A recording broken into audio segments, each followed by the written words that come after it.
Thank you very much for joining us here on News X World and taking the time. It's a pleasure to talk to you. We now move on and over to Latin America, and Venezuelan President Nicolás Maduro has said he is open to talks with the United States on drug trafficking, oil and migration as pressure mounts on his government from Washington. In a recent interview, Maduro has said that he was ready for dialogue wherever and whenever the US chooses. Maduro has declined to directly confirm or deny US President Donald Trump's claim that American forces struck a docking facility in Venezuela, saying the issue could be addressed in a few days. US officials have not publicly confirmed the operation, which US media reports say involved a CIA drone strike. The White House has been contacted for comment.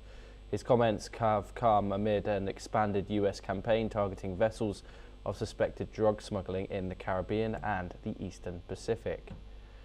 Okay, joining us now is Irina Sukerman. She is a journalist. She joins us live from New York. Thank you very much for joining us, Irina. Of course, this comes as tensions and military tensions escalate between Washington and Caracas.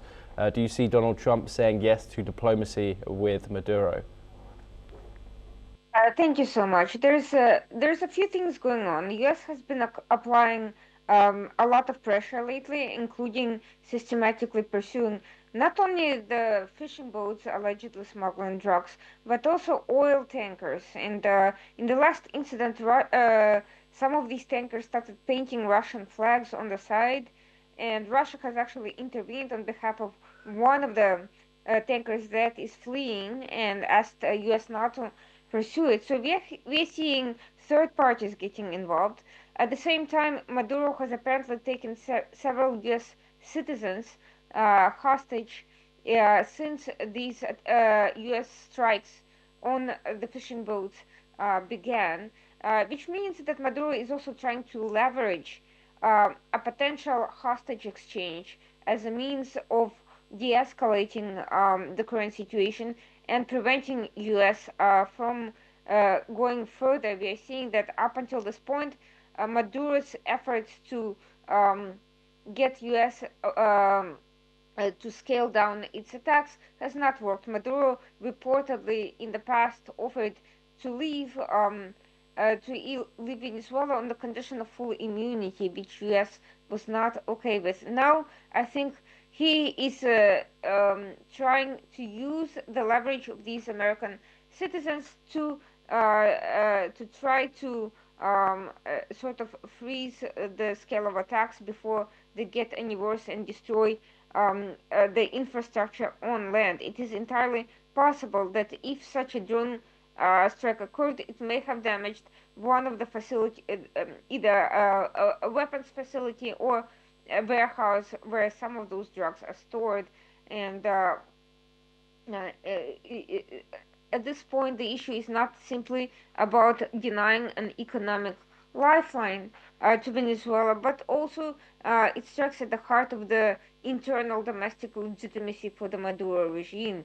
So I think if Trump is likely to want to come to some sort of understanding Maduro, because that is how Trump is. He's looking for a deal, but right now U.S. definitely has very much an upper hand, and I think U.S. wants to bring those negotiations at its own on its own timeline, and not when Maduro demands it.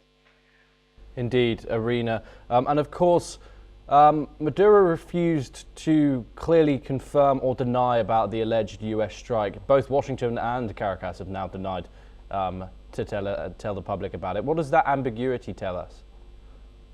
I think it tells us that there may be something more to the story. I think the president stopped well short of providing any details that would help reveal any classified information, but also the indication was not just a random accident. I think Trump was essentially signaling to the public and to Venezuelan leadership that U.S. is willing to step up the scale of attacks, and it has intelligence to identify specific targets that are of value to the Maduro regime. Of course, it's in Maduro's interest not to play that up, not to reveal any weaknesses and vulnerabilities to the public. And of course, the Central Intelligence Agency will not be providing any public information until such time as the president decides to declassify it or until it's operationally safe to do so. But the hint of a potential attack indicates that there is much more going on